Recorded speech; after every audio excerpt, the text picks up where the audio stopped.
Hey guys, Mapletail here. It's been months, but I'm finally back with part 5 of my AU OC challenge. The art challenge where I redesigned my original characters into alternate worlds. And today's world is Fire Emblem Awakening. Why Awakening and not any of the more recent Fire Emblem games? Well, because it's still the best one. And one of the only ones with character customization. Let's get into it. As a little recap, I'll be drawing the following 6 characters into the world of Fire Emblem, and my Fire Emblem player character into all of their worlds. The OCs are Adara, my original character story OC, Nyx, the OC I used to play various board games with my friends, Mapletail, my Warrior's Cat OC of course, Starloom, my Wild Frost OC, December, my Baldur's Gate 3 OC, and Aster, my Miitopia OC. Similar to last time, my Fire Emblem character was more meant to represent me than to be an OC, so I started off by giving her her own name, Prinia. Named for a small bird in reference to the fact that the default player character is called Robin. I did some prep work for this project months ago, where I drew a little layout mimicking the support screen in Awakening, as a cute way to show all the characters. I drew Prinia first, realizing that last time I drew her, the purple was pretty off from the original reference, but I get easily attached, so I decided to use both purples in her final design. The more violet color streaked with the plum. I always keep my player character as the default class, so I drew her as that here, a tactician turned grandmaster. I thought a lot about how I wanted to redesign the next 6 characters. I ended up deciding to create all of them with the in-game character creator, as I thought it'd be a fun way to choose their hairstyles and colors. I did keep everyone's skin and eye colors their usual shades though, as that's unfortunately not something you can choose in Awakening. I tried out the character creator in Fire Emblem Fates too, but I didn't like how everyone turned out as much, and mostly wanted to stick to my preferred game anyways. I do end up stealing a couple of the species from Fates though, so I could have as much variety as possible. Adara was up first, my original story OC. As a half-cat character, I didn't want to draw her as a human here, so I based her off of one of my favorite characters in Awakening, and designed her as a Tagwell, a species of shapeshifters. In this case, ones who can transform into massive rabbits. They keep their rabbit ears in human form, so I made sure to draw those in. Adara normally has black hair, so I picked the darkest option available, this dusky blue, which works well with her usually dark blue theming anyways. For her class, the thief to assassin route was an easy pick. She's an assassin in her own story after all. I drew her in the assassin robes, in a similar blue to her hair and ears. Next was Nyx, my board game OC, who is all cat, but I've drawn them as a humanoid many times in these challenge videos at this point, so I based the design more off of those drawings than her original look. Like Adara, I didn't want to make her human either, so I went for a wolf skin. The wolf shapeshifters of Fire Emblem Fates. Nyx's hair is also typically black, but glows yellow when they use their powers, so I leaned into that here, choosing a hairstyle that matches her the best I could. For a class, Mage, and later Sage, was a perfect fit for my magical kitty who dabbles in healing in some worlds, giving her the mage outfit in her purples and golds. Mapletail was up next, my Warrior's OC.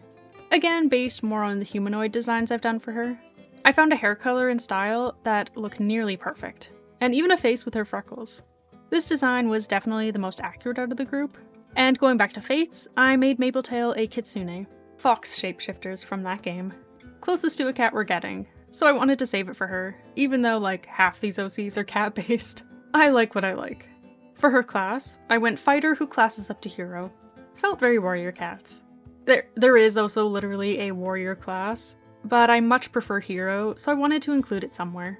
Fighter is also a male-only class, but that's dumb, so I'm sticking with it anyways. I gave her some teal armor, and that was that. Let's move on to Starloom, my Wild Frost OC. The first non-cat OC here. That said, she does usually wear a cat mask, so not really helping my case. I took inspiration from Fates one more time, to make her a half-dragon, so she can keep her little pointed ears. Finding a nice pale pink for her hair, but the style did give me a bit of trouble. There aren't really any big single braids in the character creator, so I went for this updo that has a couple smaller braided sections. For her class, I chose Archer who classes to Bow Knight. They are part archer in their story, and while I hate mounted classes in Fire Emblem, I felt like Bow Knight fit her better than Sniper, as she does use other weapons like a Bow Knight. Finally, her archer outfit is colored like her original design, with a bit more brown leather. December next, my Baldur's Gate OC. Their skin tone comes from when I've drawn them not as a drow, and I found the perfect hair for them. This ponytail with a braid down the side in a peachy pink is very similar to their original look. I even got them with this little tiara that mimics some of the headgear from Baldur's Gate. I made them a Manakete, the species of dragons from Awakening, so they could keep their long ears and their shapeshifting, as they were originally a druid. Their class of druid was also the inspiration for their class here, Pegasus Knight to Dark Flyer. I was a little undecided between Dark Flyer and Falcon Knight, but Dark Flyer is undeniably cooler, and fits with December's birthplace of the Underdark, despite them being an OC with much sunnier theming. Last but not least, Aster, my Miitopia OC. There aren't many straight-up long hair options, so I went for a big ponytail with her nice lilac. And I've run out of unused species, and since she is human in her story, I just stuck with that. For her class, I went for Dark Mage to Dark Knight. I just generally prefer the dark classes, I guess. And I like the idea of giving her a mounted class in Dark Knight, due to all the horse riding in Miitopia's Switch version. Let's talk about the upper half of today's drawing. My Fire Emblem OC's alternate forms. I started with redesigning her in the world of warrior cats.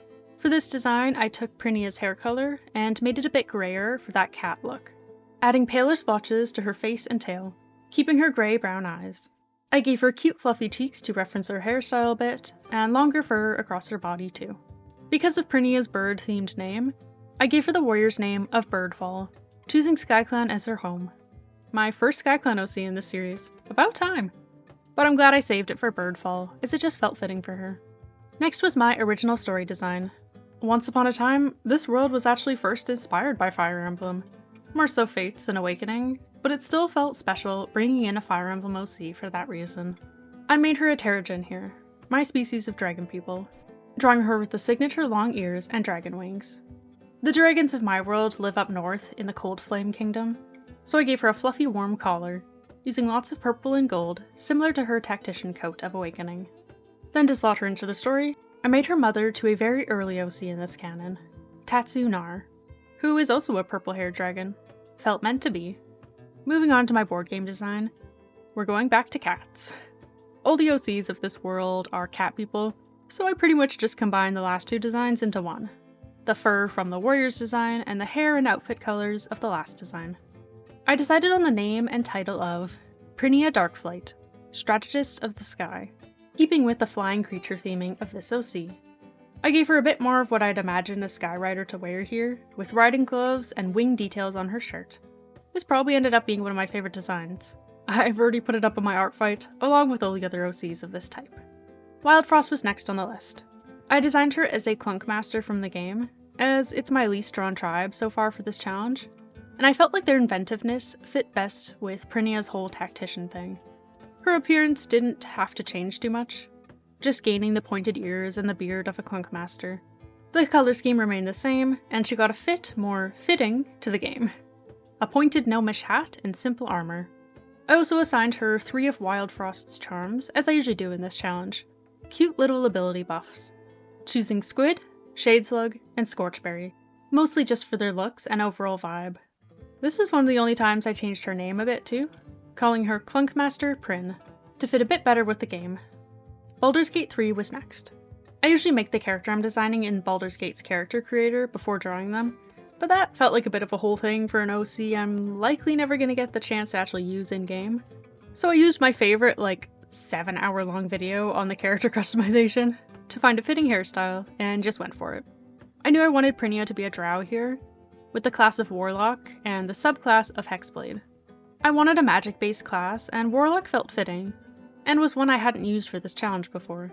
Her hair got the violet streaks back, as I almost always add a secondary hair color in Baldur's Gate, and she got pale lilac skin and the red eyes of a Loathsworn drow, though I kept her purple pupils. Her armor is that of a Warlock, using the same color scheme once more. Finally, Miitopia. The most different of the designs, as I did actually go ahead and make Prinia in-game before drawing her this time. She got short, dark purple hair with lighter streaks, and a paler grey-brown for her eyes. Her skin tone was from Miitopia too, so it's also a little bit different. With Miitopia, you have to choose a personality, color, and job for each Mii. So for Prinia, I went for a laid-back black scientist. Scientist fit well with all her other classes, and laid back made the most sense of the traits I'd yet to choose. But I promptly forgot that I was meant to color her outfit black. As you might see from the speed paint, the outfit color I used for everyone else's actually came from coloring Prinia's Metopia fit. Oops. Eventually I remembered and popped a dark filter over the outfit to make it appear black. Easy fix. Okay, to be honest, I'd originally assigned her the color white and was going to save black for the next part in this series, but the masquerade lab gear I'd picked out was giving wedding dress when it was white, which is not what I was going for. So black it is. And that's that. Thanks for watching. I always have a ton of fun with these alternate universe challenge videos, even if they take ages to make. It doesn't help that I add a character each time, but what are you gonna do? I'm really happy with how this all turned out, especially the little layouts and the Fire Emblem portraits. I originally tried to do pixel art inspired by the game, but references were difficult to come by, and there is way more detail in those little sprites than I had been expecting. So this was a nice alternative. I've already done the prep work for part 6, but I did that for this video, like, in February. So we'll see how long it takes for me to actually draw it. I hope you enjoyed a bit of OC and redesign fun, and I'll see you next Thursday.